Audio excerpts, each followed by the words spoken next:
Have you ever just wished your computer could look at a photo and get it? Like, really understand what's in it? Well, today we're going to break down the exact technology that's making that a reality. We're talking about vision language models. This is where AI is quite literally learning to see.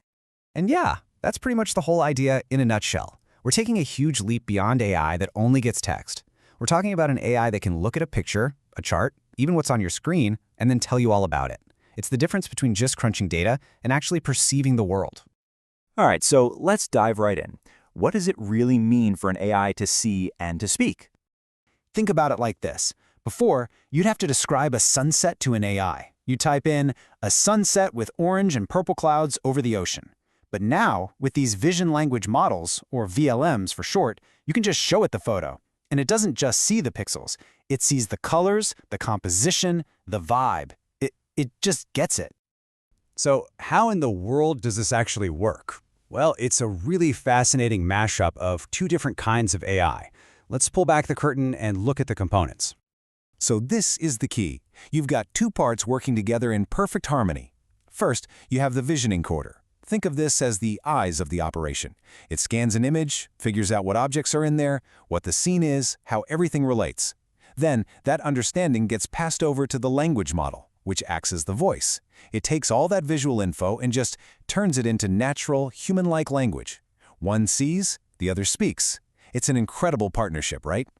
And that brings us to the official definition of a vision language model, or VLM. It's a hybrid, really. A fusion of two highly specialized AIs. And that combination, that's the secret sauce. That's what lets it move beyond just identifying pixels to actually reasoning about what it's looking at. Okay, so this isn't just some theory stuck in a lab. VLMs are already out there, in the wild. And you know what? You've probably already used one without even realizing it. So let's look at a few practical examples. So what can these models actually do? This is where it gets really cool. The capabilities are honestly pretty mind-blowing. Okay, these are the fundamental skills. Image captioning is the most basic one. Just describing what's in a picture.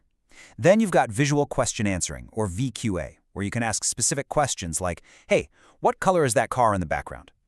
Optical character recognition, or OCR, is its ability to actually read text inside an image. And a really cool version of that is UI reading, which means it can understand the buttons and menus in a screenshot of an app. And this is how those core skills become super useful in the real world. I mean, imagine, instead of painstakingly typing out a long receipt, you just snap a photo, and boom, it's all itemized for you. Or you get a quick, plain English summary of a super complex business chart in seconds. It can even help you figure out an error message from a screenshot. And maybe the most powerful application, it can describe the world for people with visual impairments, which is absolutely transformative. But of course, it's not all magic. Like any new tech, VLMs have their limits, and it's just as important to understand what they can't do as what they can. So let's take a look at the promise and the pitfalls. So here's the trade-off. For clear, straightforward images, VLMs are amazing. They're fantastic. But they can definitely struggle with the fine details. They might miss a subtle clue in a really busy photo, or get completely tripped up by a dense chart with tons of tiny text. They have incredible perception, but they're not pixel perfect. At least, not yet. And that brings us to the golden rule for using VLMs right now. Let them do the heavy lifting, for sure, but always have a human double-check the results, especially when the stakes are high. It's best to think of it as a brilliant assistant who's right most of the time, but not an all-knowing oracle.